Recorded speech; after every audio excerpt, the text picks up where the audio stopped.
welcome everybody. It's time once again for the next chapter with Charlie Hedges as he explores turning the page on his life and yours. Hey, Charlie. Hey, Paul. So today is my second time in our new studio at UCI's Applied Innovation Center. And this is a cool studio, all decked out in bright orange. And you said because of it's Orange County, but it is quite invigorating ambience. You know, it's supposed to wake you up. Yes, exactly. There is no sleeping in this. You know, sleep is not allowed. You know, Paul, last week I was fortunate to watch a video on mindfulness with singer, songwriter, and philanthropist Jewel. And she talked about her views of life, her history, her personal history, about her problems and successes in her career. And she's really quite intelligent and quite thoughtful. And among several of her, what I would call captivating ideas, Jewel concluded for her that the most important thing she can do in her mid-40s is to concentrate on a primary goal of nourishing her soul. That she said, as I was planning on mentioning later, but she did say, I discovered I was spending all of my time devoting myself to my purpose, and I was not devoting any time to myself, and I suffered consequences from that. So in today's show, I would like to feature our good friend Terry Hershey, author of 17 books, proclaimed public speaker, Zoom speaker, teacher, minister of grace and humanity, or grace and human dignity, and so many other things. And Terry is a perfect person to discuss today's essential topic about how we can provide nourishment to our soul. And so with that brief introduction, Hershey, good to chat with you again, buddy. Charles, that's good. That's good. When did Jewel say that? It was in a mindfulness conference that was an online conference that my wife subscribed to that was on air last week. And she had about 35 minutes. And she was really, I mean, I'm a Jewel fan, and she is quite articulate and quite thoughtful with several different new methodologies, or when I say new to me methodologies that she is seeking as a now single mom, I believe. I wholeheartedly agree with you. Yeah. Now, you know, as you know, Hirsch, we talk on this show a bit about the meaning of life because it's part of our statement of purpose in the website, the next chapter with Charlie, In Search of Meaning, Adventure, and Awe. So we will talk about meaning.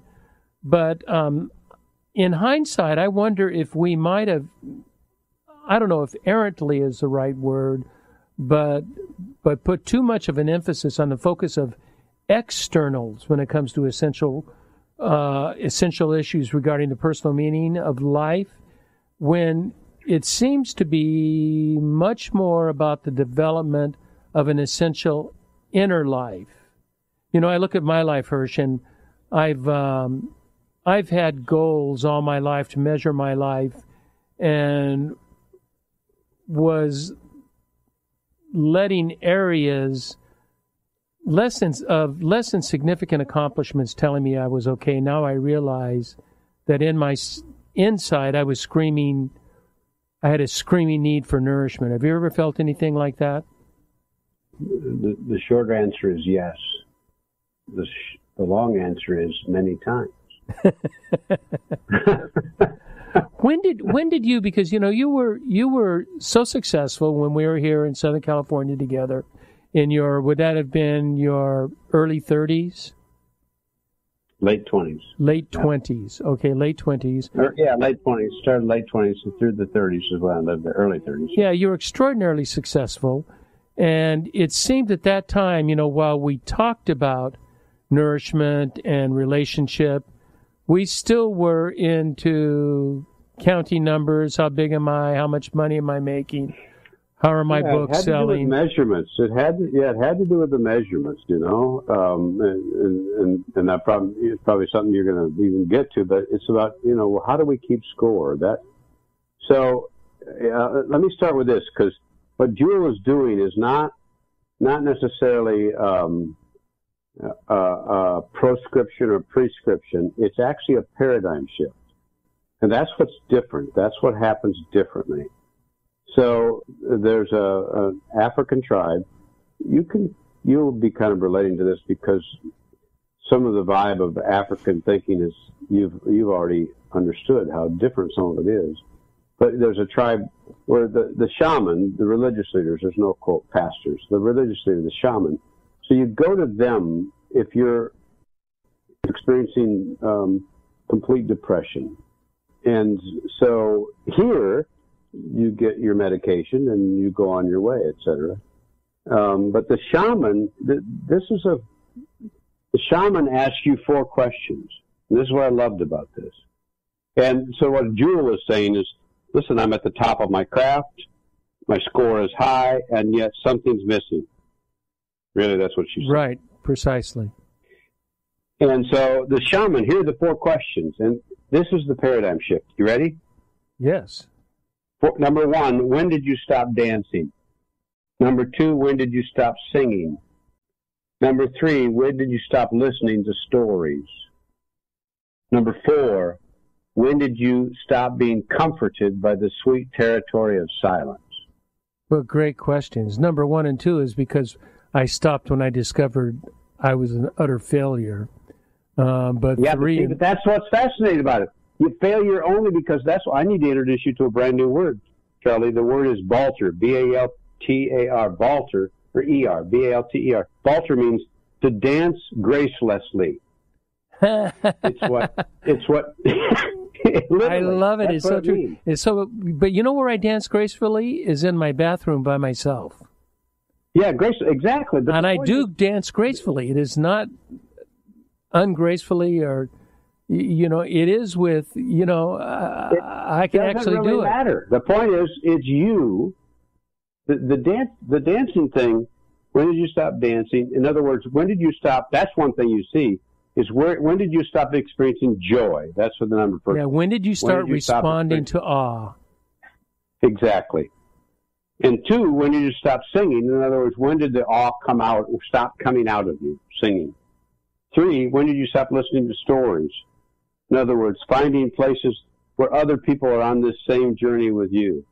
And then the sweet territory of silence is where you're comfortable to sit and say, this moment is enough. Yeah, and actually this moment is more than enough.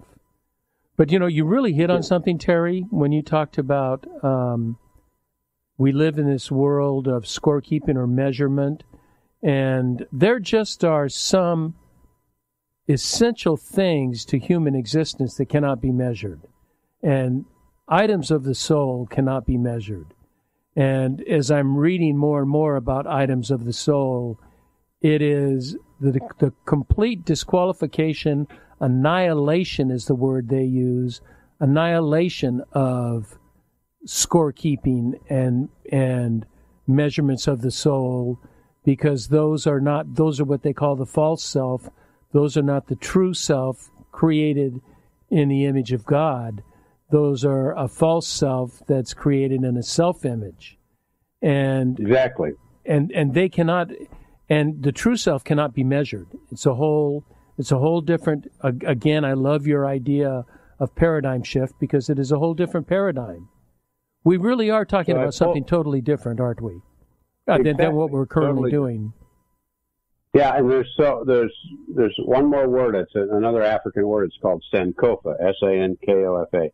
It's from Ghana. Anyway, Sankofa means it's a good thing to go back and get what you have forgotten, which is, in other words, the paradigm that we knew as children, but for somewhere along the way, you ask 100 kindergartners who wants to be an artist when they grow up. 100 raise their hand. By the time they're seniors, there's 2. In other words, we start with artists and we wean it out of them because of measurements. because now because they have to be somebody successful. Yeah, and they have to meet certain requirements. Yeah. So absolutely. I pulled this up because when you just did your intro, so I wrote yesterday. I do a daily blog now with Sabbath Moment, but I wrote yesterday about Henry Nouwen, and he spent the last years of his life at La Ark. La Ark is a community for disabled, handicapped, well, challenged, whatever you want to call it, but a varieties of handicapped people, and that's where he spent his life as a chaplain. And here's what I love about this. At La Ark, for the first time in his life, he realized he was among people who wanted his love and did not need his lectures. In other words, they didn't need who he had been measured to be all his life. I love that. And for the first time in his life, because he was with people who just wanted him, he actually crashed and burned. He didn't know what to do. Really? He said, he said my whole self-esteem was predicated on the fact that I was somebody, and now they didn't care if I was somebody. They just wanted me to be me. And that is the ego-driven self, is it not?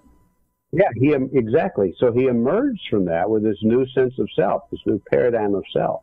That he's more authentic. Authentic's the word that we can add to this whole thing about the thing that Jules said, authentic, because I'm more real. In other words, he said, I had to learn the difference between being productive and being fruitful. I loved that. Yeah, that's nice. That's nice. Yeah, because I was, as I alluded to earlier, things about being fruitful, those don't fit on a measurement scale. Things like kindness and love and compassion and empathy and just sitting around talking and being human with people, there is no rating scale for that. And yet they are as essential, if more, well, I would contend they're more essential than and that's our measurement. That's part of the paradigm. That's part of the paradigm shift is we invite people and encourage people to be kind and generous. And in other words, he said these people just wanted him to listen, to love, etc. And yet, but if we carry with us into that the same paradigm that it has to be measured, then we get the same. Am I listening enough? Am I listening more than the last guy, etc. Will I win the listening award? Well, that's a great question. Will I win the listening award? Am I the most compassionate? We're going to give out the compassionate listening and empathy awards this year. There's your talk right there.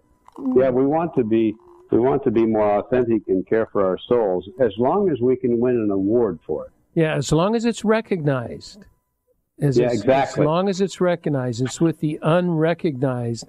I mean, Henry Nouwen is recognized in a select group. Now, he's a pretty large select group, but the majority of Americans have never heard his name and never know of the impact that he has made on the world and the impact that he's made on a faith tradition, that he's one of the most significant characters of the Christian 20th century. And yet most people will never know anything about him because La Ark is not, it's still just a small little ministry that he has. It doesn't have massive buildings and campuses and it's just a community that he set in service of. Were you going to say something? No, Okay. You're waiting. I'm here for you, Charlie. I'm here. I want to be empathetic in this call. Yeah, I'm here to serve, Charlie. I'm here to serve.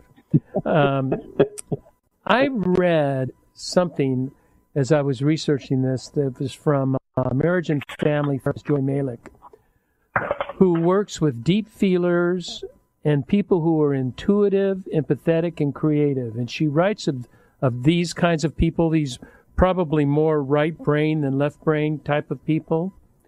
She said, the soul resides beneath the ego or our conscious thinking brain. It is the root of who we are.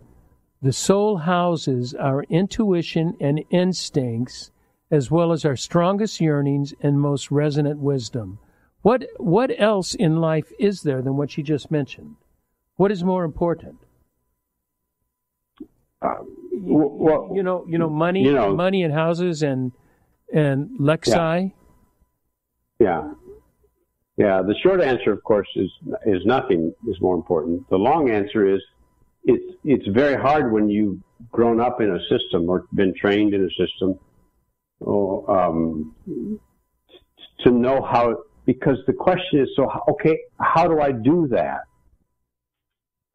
That's what I want to talk about, Terry, because that is our entire educational system is, and I'm not putting down meritocracy because I believe in some degrees of fundamental meritocracy. But when you make education all a meritocracy, you lose the breadth of talent and brain power of so many people in so many other directions that are just not built for mathematics and all the precision. They're built more artistically and built more intuitively, and our educational system does not. Our educational system and then our employment, our job system, none of those reward anything apart from that. So, like you said, we have no model to go by, and we have to completely. This is what happens in the contemplative and mystical side. They call it the annihilation of the ego, and it is complete restructuring of the inner self, and it is a total of understanding the false self is a lying self, because it's a self that's based on accomplishments, ego fulfillment, adulation, keeping score, and that has to be annihilated. Yeah, but here's what's interesting to me in the annihilation of self, because even in the times when I would go up to Valiermo, to the Benedictine monastery, and learn how to just sit and be silent, right? Yes. Just to learn how to be with Terry, because that's not a skill. See, this was interesting. I think of it, just that language I used. It's a skill I needed to learn, rather than something that was already inside of me that I had a capability of. But if I take into that thing that I remembered. So I remembered sitting with Francis, who you know from the Benedictine monastery. Right. He'd give me, quote, assignments. I'd go out and with a pen and paper and have to write stuff down. And I saw them as assignments that I had to pass. In other words, there was a test here. And so even, this is what's interesting, Charlie, that even in sort of the getting rid of that sort of ego thing, I thought of it as a skill set that I had to learn, that I had to pass and get an A grade on. That's what's puzzling about this. No, it's not puzzling. I couldn't even screw up at it and be okay. It's the way we're trained, Terry. I mean, it's the way we're trained for everything we do. And, I am discovering that all of that means nothing, and that we are already all we need to be. We just need to get rid of the crap that is hiding it. But it already lies deep within us. But yeah, and one of the gifts that one of the things I take into these, the fourth question the shaman asked is, when did you quit being comforted by the stillness of silence, comfort of silence? That's it. I mean, the capacity to sit still and be okay. Let the moment be okay. I mean, the thing about what the ego is the ego requires something for the moment to be okay. Yes, it requires some sort of tangible validation. Correct. In other words, I have to put a check mark beside something and say, okay, I nailed that. Rather than walking out of that time alone where you're in thought by yourself, walking out and saying, I'm totally freaking confused. I have no idea if that was success, failure, or what that was. There's no evaluation of it. Any of the things you say? I'm just saying, or any of the things you say when you walk out of that, none of them discounted.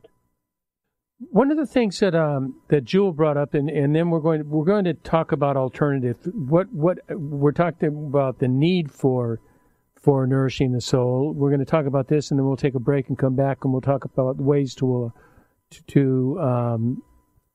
feed our nourishment. But Jewel did bring up a couple of different points that I found really fascinating, and she said the basic question she had to ask herself: why am I tolerating that which is intolerable? That's good. That's a good question, isn't it? And we do. Yes. We tolerate that, and it's unhelpful negative feedback. I'm not against critical feedback, but I have a friend that I talk to. It's one of my colleagues at Wells of Life, and she's very hard on herself, and she says, I really don't need, one of these people that says, I don't need critics because I'm my own worst critic. And, it's not that she's refusing critical assistance, but she's so hard. And I just told her, it's really important that you understand what you're looking at when you're evaluating yourself, is that it is okay to notice and to apprehend correctives, and so better behaviors, but not to assign value to them. Your behaviors, do not assign a value to it. Just leave it strictly as a behavior, strictly as something I want to work on. But it doesn't have to do with my value as a human being and my value of my actions. And so that really resonated with me, that we assign value to that which has no value other than measurement value. It has no human dignity, no authenticity, no deep humanity involved in it. Right. It is just strictly a bunch of stuff. Well, I want to go and I'm going to talk. I have some ideas, and I know you do, about what are some ways we can actually nurture our soul. But before we do that, we're going to take a quick break.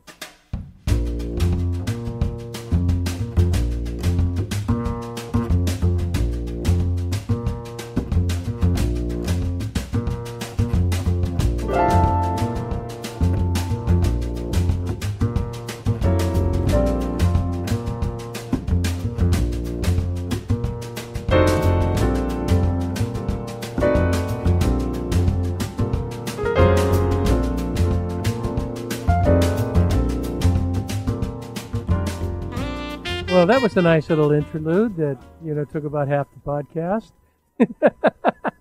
I'm Charlie Hedges, and this is the next chapter with Charlie. I am talking about soul nourishment with our dear friend Terry Hershey, and we have discussed sort of the need for it, the lack of soul nourishment, the habits of keeping score and merit systems and measurement systems, and know that for nurturing of the soul, none of those systems are working. Terry so aptly pointed out that what is required is a genuine paradigm shift. We have to think in a whole new way of thinking. And I have a list of different things that I would suggest for nourishing the soul, but I'm curious. I know you talked about dancing, singing, thoughtfulness, being alone, and one other. Apart from those, what types of, let's get real tangible. What kinds of things can we do to nurture and develop and enhance and appreciate our soul? Well, my list is really pretty simple. One is pause, sit still. I mean, literally sit still and have nothing with you. And it's going to be unbelievably uncomfortable for some people. And let that discomfort be there. In other words, get to know who you are. Just, I mean, in that. Okay, let me challenge that, okay? Because I do believe in that. But I know for a lot of people, because of our monkey brains, that is so difficult. You know, I have spent 3 years in meditation, and I'm just now starting out of 20 to 30 minutes meditation, getting probably 7 to 8 good minutes out of my meditation because my brain is all over the where. How does somebody learn? Wait a minute. Who said only sit still if you get good minutes out of it? So there I go with my measuring system. Is that what you're saying? Yeah, I'm saying just even start with that. It is a funny story. So I'm in the Benedictine monastery. So I'm young, but I'm on my way to be somebody, and I want to learn how to do this. But so Francis says you need to go out and sit in the trees for a half hour and talk to God. I said, let me get this straight. And he gives me some pen and paper. I got to go sit in the trees and talk to God and write down what God said. He said, yeah. I said, okay, I've never done that, but I'll give it a shot. So I go sit in the tree, and he wouldn't let me take my watch back in the days when you wore watches. And so a half hour, I'll just sitting in the trees. That's an eternity. So I'm thinking this is a complete waste of time. And so I come back, and he said, how was it? I said, what do you mean, how was it? It was terrible. I have no idea how to do this, what you're talking about. He said, yeah, but your paper's full of stuff. I said, of course it's full of stuff. I had a half hour to kill out there. I had to write stuff down. And so he's reading my paper, and on my paper it said, change oil in car, and then, a whole bunch of other stuff that I needed to do in my life. And he said, so you didn't really talk to God? I said, of course I didn't. He said, and who are you to tell God he can't be involved in your oil change? The point was, I went into that endeavor assuming it had to be a certain way. Like I go into silence assuming it has to be a certain way. Like assuming that my monkey brain can't be there. That is so helpful because that is exactly what is happening with me in meditation and prayer right now, is that I've finally come to the place where I'm at a place now, and who knows where I will revert to, but that the monkey brain is part of my mind, and it's, by allowing it, it's calmed it down. By giving it permission to exist, that's it, Charlie. I mean, that's exactly right. You've actually welcomed it to be there. You're allowed to be here. And then it no longer requires being there as powerfully as that.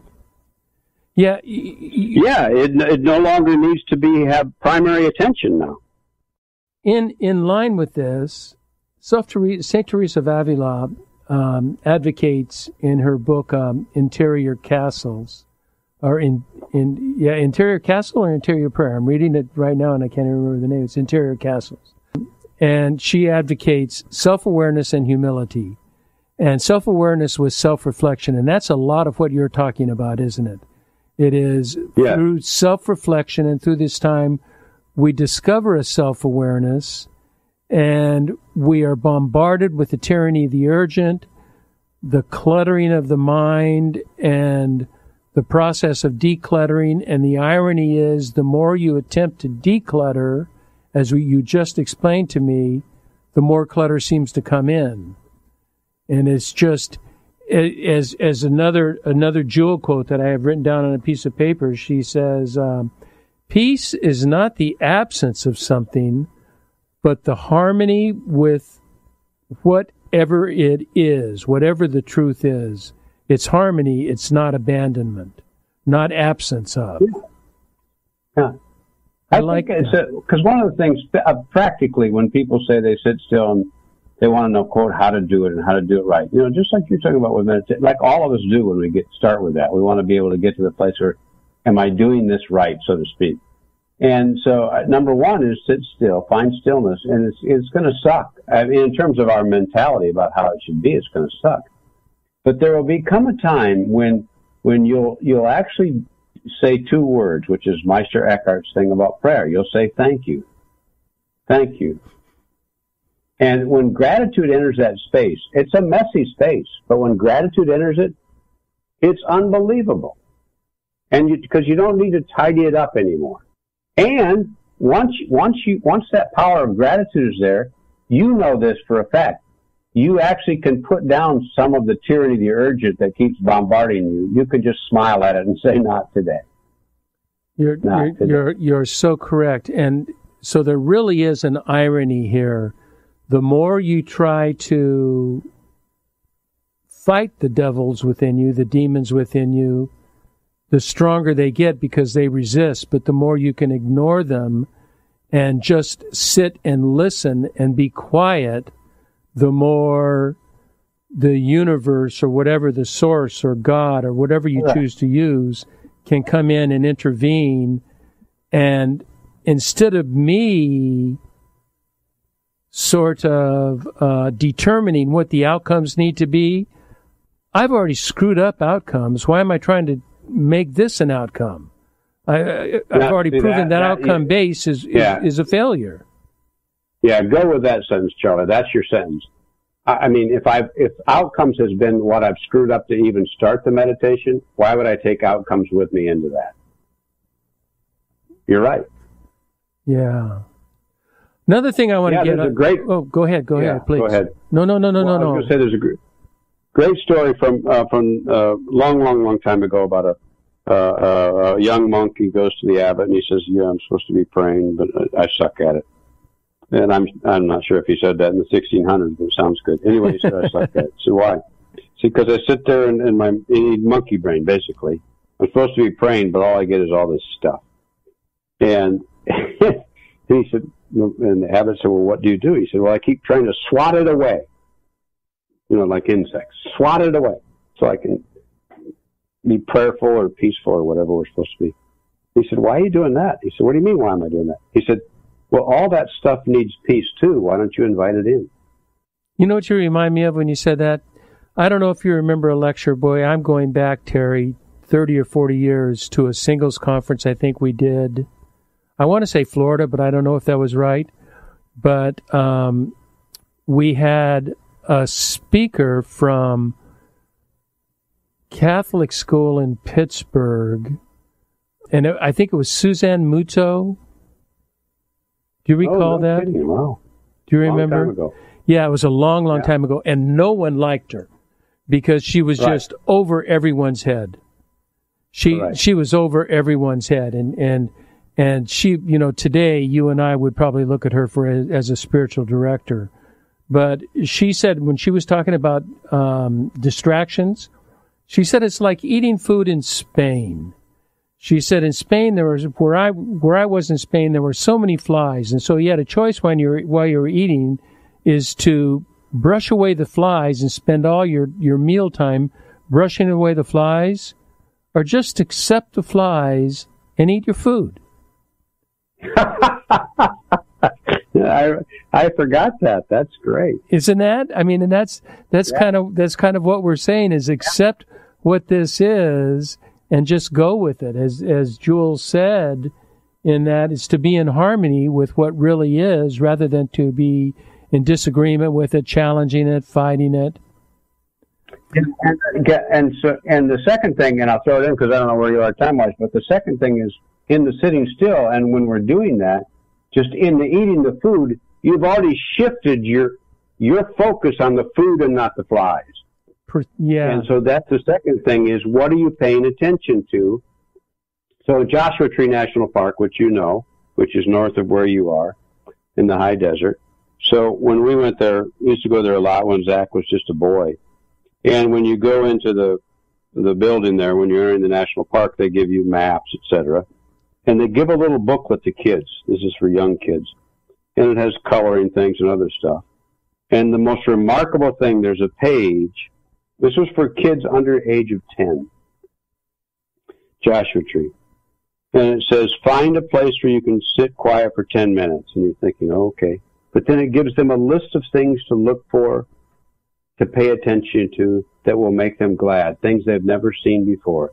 Things they've never noticed. In other words, it was remarkable that there's going to be flies, but you have no idea how good the meal is. Yeah, and they give the neophyte or the beginner things to look for and things to look at when we're wondering. They're not measurements, they're not rules. These are just opportunities, options, things that you can. Yeah, exactly. That you can do. Yeah, exactly. It's not prescriptive. You don't win anything for doing this. Exactly. Yeah, and it's not prescriptive. No. You know, I'll tell you another thing I really want to spend a couple of minutes on, because it's vital to me and to me personally, and that is nurturing myself. It is essential somehow that, you know, I've called them the VDPs, the very draining people. You have very draining, you have neutral, and you have replenishing people. Is that we need to dismiss the very draining and toxic people to the degree that we can. You know, some are family members and it's more difficult, but even then it can be done. But I just think our soul is so damaged by draining and toxic people. 100%. I mean, because, and then it's not all their fault, because we attach ourselves to them. We attach ourselves to that opposite feeling, and we allow ourselves anger, resentment, or disagreement, rather than just blowing it off, just saying, I need to get rid of these people. Do not need to be in my life. And we need to replace them, because if you just leave that hole, then more will come. But find those replenishing relationships. Do you remember how you and I started friendship? We ever told this story? About writing letters, you mean? No. Oh, Meeting at Knollwoods in 1986 or 87. I don't know what year. It was one of those years. And I had just been to a conference with Bill Hybels at Willow Creek. And he talked about that very draining people, neutral people, and replenishing. And he asked us to make lists. And at the time, I was a singles minister, and my very draining people list went on for pages. My neutral people were my colleagues, you know. And I remember this. Charles. And I had zero replenishing relationships. I did not, apart from my wife, I had no replenishing relationships. And I knew you and I sort of tracked at the time. And I had lunch, and I said, you know, basically, I ask you on a date. You want to be my friend, and we'll just test this out. We'll test out. I explained that idea, and you just resonated and said, "Let's go for it." And here we are, 40 years later. Yeah, that's great. Actually, the actual truth is, I said, if you pay for lunch, I'll be as replenishing as you want me to be, for as long as you want me to be. That was the Terry Hershey of old. That was the quite frugal Terry Hershey of old. Exactly. You have no idea how replenishing I can be if you buy my lunch. But you know, I think that is important, that we find these replenishing people and that we look for replenishing people in our lives. And then the ones that we find, Charlie, that we try to spend time. The point you make is extraordinary, necessary, is it was intentional. This is the power of that. It was intentional. And the intentional part of us doing the letters, that's intentional. In other words, if I just do it by default, then I have what I have. But if I say, wait a minute, I get to choose here, that's a big deal. Absolutely. So let's sort of wrap it up. I don't have a written conclusion, and let's just chat just a little bit around the essential nature of nourishing your soul. That we are, in my opinion, in my frame of thinking, we are soulful people before we are cognitive people. That our essence, our eternal essence, in the cosmos is a soulful essence, not just this thinking brain. And we in our system today want to nurture the thinking brain and not the essence of who we really are. Yes, and I would add to that the reason is because it's in our DNA. We are primarily souls, not bodies, not minds. And I agree. Because it's in our DNA, that's what makes sense. To replenish that makes sense. Well, may we continue our replenishing relationship, and may our listeners find people to replenish them, find areas for nurture, and find ways to diminishing the scorekeeping. You know, as I told my friend, your behaviors don't equate them with values, just strictly behaviors. And there are things that I want to work on, and that's great, but don't assign value to your worth as a human being by your performance at your job. 100%. Okay, my friend. Thank you so much. I always appreciate time with you. You are so insightful. And I want to thank our listeners for tuning into The Next Chapter with Charlie, and be sure to check us out at our website, thenextchapter.life. And until next, this is Charlie Hedges signing off. Bye for now.